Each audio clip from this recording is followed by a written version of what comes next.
Dzień dobry, and welcome to another episode of Brit and Poland. And this week I am going to take you to Rzeszów. Now, Rzeszów sits in southeastern Poland, closer to the border with Ukraine, and serves as the capital of the Podkarpackie region. With a population of around 190,000 people, it's one of Poland's smaller regional capitals. It's not a city that usually tops travel lists. It doesn't carry the weight of Krakow's old capital prestige. It doesn't have Gdansk's coastline or Wrocław's fairy tale charm. So, what does it have? And that's what I wanted to find out. Because sometimes the cities people mention quietly are the ones with the most interesting stories. And as I walked through Rzeszów, I realized something. This isn't a city that reveals itself all at once, it layers itself. So please join me as I explore and show you just what Rzeszów is all about. Dzień dobry and welcome to A Brit in Poland. With this channel, I travel across the country, I bring you the culture, and I show you just how amazing Poland is. So I invite you on my journey. If you want to see more, I have Facebook and Instagram profiles, which you will find links to in the description below. And if you want to really help out, you can turn to my Patreon or Patronite accounts, again in the description. Thank you very much. I hope you enjoy this video. Please like, share and subscribe. Do zobaczenia. Rzeszów doesn't overwhelm you when you first arrive. It feels calm. And the main square was quiet when I walked through it. Polished, clearly prepared for visitors, but not dominated by them. The town hall tower rises confidently at the centre, or a little bit off-centre. It's not imposing, not extravagant, just steady. Everything seems to revolve around it. As I moved across the square, I noticed the levels beneath my feet. It isn't flat and uniform, it shifts slightly, subtly. Buildings from different periods sit beside one another, without trying too hard to match. It felt organic. And Rzeszów, well, it received its town rights in the 14th century under King Casimir III the Great, and you can sense that long continuity here. Not through spectacle, but through layout and through rhythm. It felt classical, historical, but still lived in. The cafes were open, the conversations drifting, modern life continuing against a medieval frame. It doesn't feel staged, it feels assembled over time. And standing in the square, watching the light shift across the facades, I realized this city isn't simple, it's layered.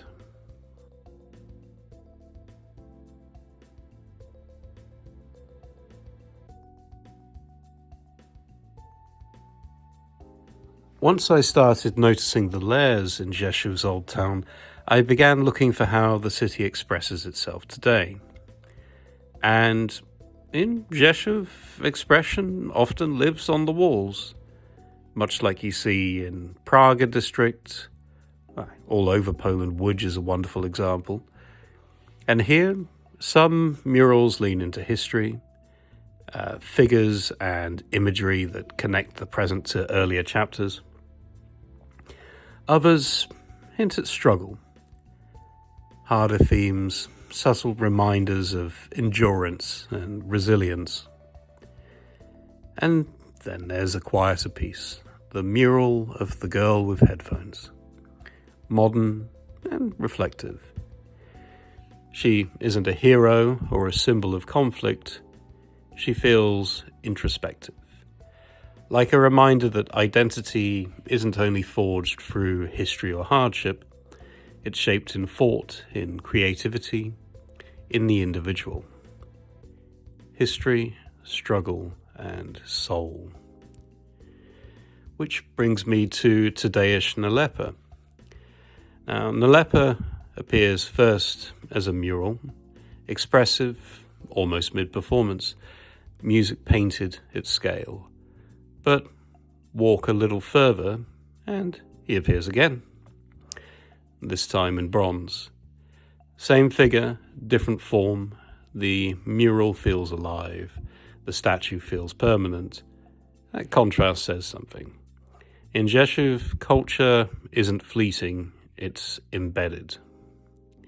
And once you notice that, you begin to see statues throughout the city, like a lot of Polish cities. You have Kosciuszko, the national memory, Leopold Liskula, the local military pride, figures who shaped not only Rzeszów, but the identity it carries. They aren't concentrated in one monumental plaza, they're dispersed, almost woven into the daily walking route of the city. Identity here isn't stored, but it stands beside you. And then I stepped in something completely different. The Museum Dobranocek, a museum dedicated to Polish bedtime cartoons. It would be easy to treat something like this as a novelty, but I found myself sitting down and watching an old animation about a penguin. I think it was called Pickpock. And that moment felt important because preserving childhood memories says something about a place. It says the city values its cultural continuity, not just its grand history, but its everyday nostalgia. It's playful, but it's also intentional. And then the city shifts tone again, because the parks aren't just green breaks in the architecture. Each one carries its own atmosphere. Park Jedności Polonii Macierzą feels peaceful, open, beautiful, almost symbolic. Unity, continuity, calm, interesting creatures. Well, you have, oh my god, forgive me on the pronunciation of this, let's see how it goes. Plac Cichociemnik feels different, more commemorative. Memory is stronger there. The weight of remembrance sits closer to the surface. Plac Offiageta feels transitional, reflective, a space that invites pause rather than movement. And then the Ogród Miejski. This one was more classical in tone, structured, civil, almost timeless in its layout. Together, they don't feel accidental, they feel curated, like emotional rooms within the city. Peace, memory, reflection, continuity. Another layer. And then there are the Ogródy Bernardinskie, more enclosed, more intimate, a green space framed by walls and paths. It feels composed, almost protective. A garden that invites you inward rather than outward. And after the openness of Park Jedności, the commemorative tone of Plac Cichociemnik and the reflection of Plac Offiageta, this place feels contained, balanced, measured. Chwila, bo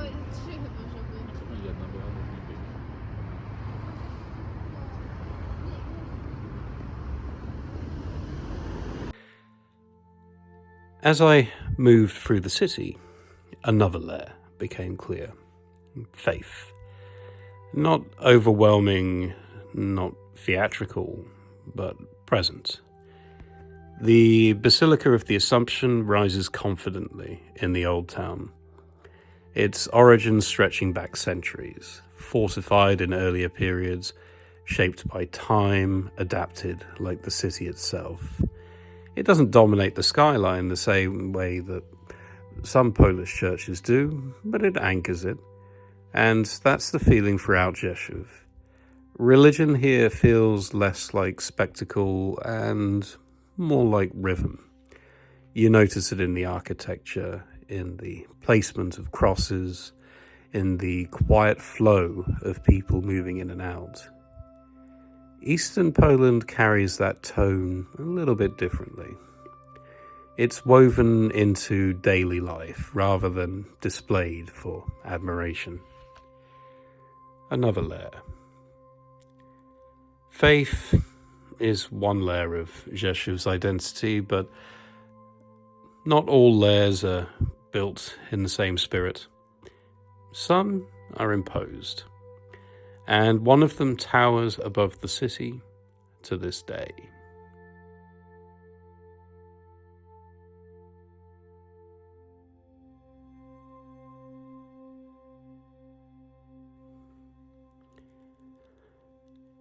Rising above the trees, steel, concrete, height. Pomnik czynu rewolucyjnego. You don't really stumble across it. It asserts itself, given you see it from miles away. The first time I ever saw it was years ago, through the window of a coach passing Rzeszów. Even then, it felt imposing, and standing beneath it now, it feels powerful. Across Poland, it's often joked about, its shape earning it more than a few unofficial nicknames. I'll let you theorize on that. But in person, it doesn't feel humorous, it feels heavy. Built in the 1970s, it reflects a very specific chapter in Polish history. And like many cities across the country, Rzeszów has had to decide what to do with that chapter. Here, the monument remains, not hidden, not glorified, just present. Another layer.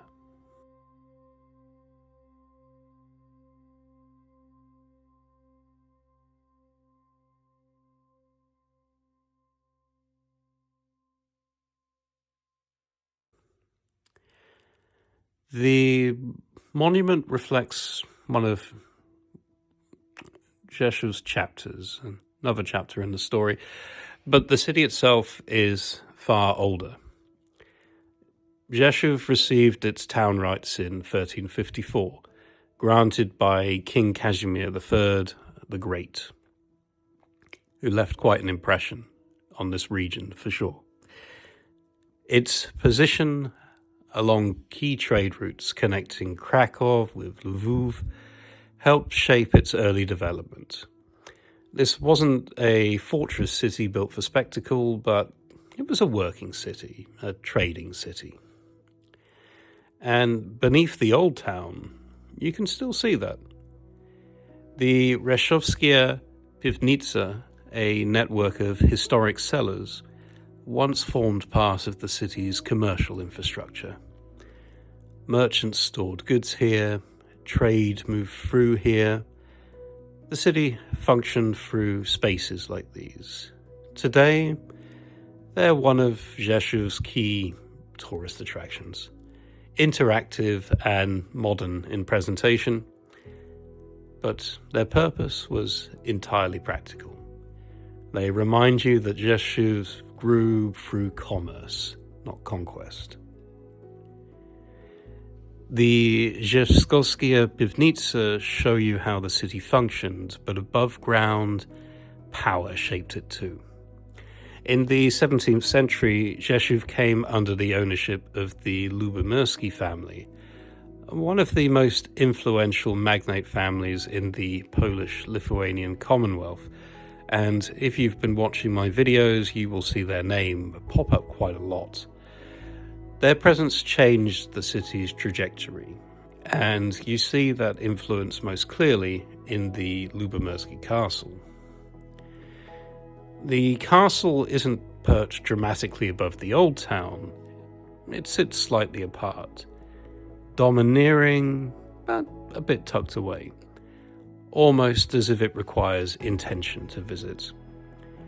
That placement reflects something about Rzeszów itself. It wasn't built to dazzle, it was built to function, to administer, to govern.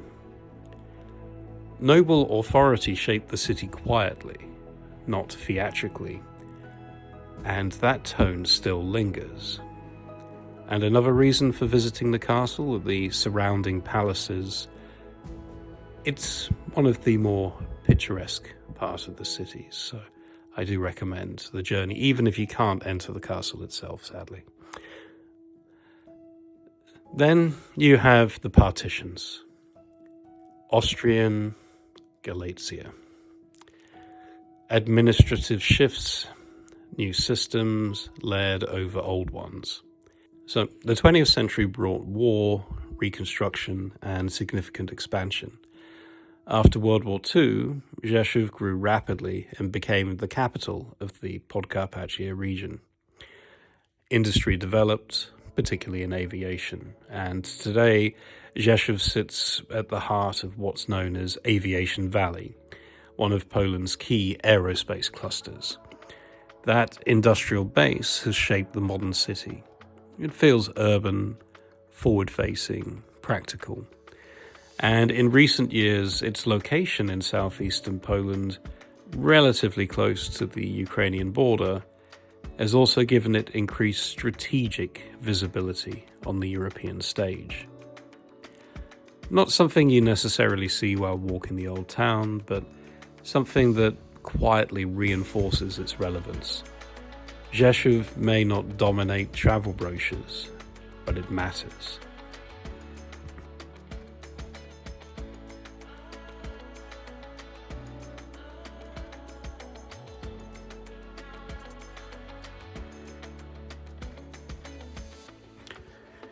Now, history explains how Rzeszów was built, but the evenings reveal how it breathes. The bar scene here surprised me. It wasn't chaotic. I didn't feel overwhelmed by tourists. And it wasn't trying too hard. It was local. I moved between different places, sampling local beers, trying more polished cocktail spots, spending a small fortune in cocktail spots, then slipping back into more traditional bars. There's range, but it never feels crowded or pressured, but it felt comfortable. You're not squeezed through narrow lanes packed with visitors, you're not competing for space, you're just there. And that ease matters, because it reinforces something about Rzeszów as a whole. It doesn't perform for you, but it simply functions. And after the energy of the bars, the Wisłok River changes the tempo. The Bulwary feels relaxed. People walking, cycling, jogging, greenery framing the paths, public art like the pomnik Stanisława Nitki appearing along the route without demanding attention. It's less about a busy life and more about rhythm, relaxation. And the river opens the city outward, it gives it space to breathe. And after everything, history, culture, monuments, and noble power, that balance feels intentional.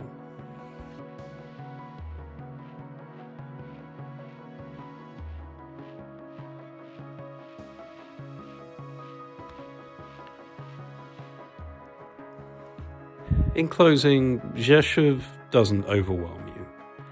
It doesn't compete with Poland's headline cities. It doesn't lean on spectacle. Instead, it layers itself quietly. Trade routes and noble families, faith and ideology, murals and monuments, parks and industry, modern and traditional, urban and green. You don't leave Rzeszów dazzled, you leave balanced, and maybe slightly surprised, because this is one of those cities people mention quietly, almost as an afterthought, but walk it properly, take the time to see how its pieces fit together, and you realize something. Rzeszów isn't trying to be Poland's most dramatic city. It's simply comfortable in its own structure. Layered, functional, alive. And that quiet confidence may be its greatest strength. I hope you have enjoyed this slice of Rzeszów. I tried to see everything I could when I was there, but of course, do tell me if I missed anything key. Otherwise, please give the video a like. I really appreciate it. Please leave a comment if there's anything that stood out to you. And please subscribe if you would like to see more from the channel. There is a lot more of Poland to see, and there's a lot of Poland to revisit over time. But for now, I've been a Brit in Poland. I think the next installment, we're going to go a little bit down the road from Rzeszów and go to Landshut. This is one of Poland's most spectacular castles, so well worth a visit. But for now, thank you for watching. See you again soon. Do zobaczenia.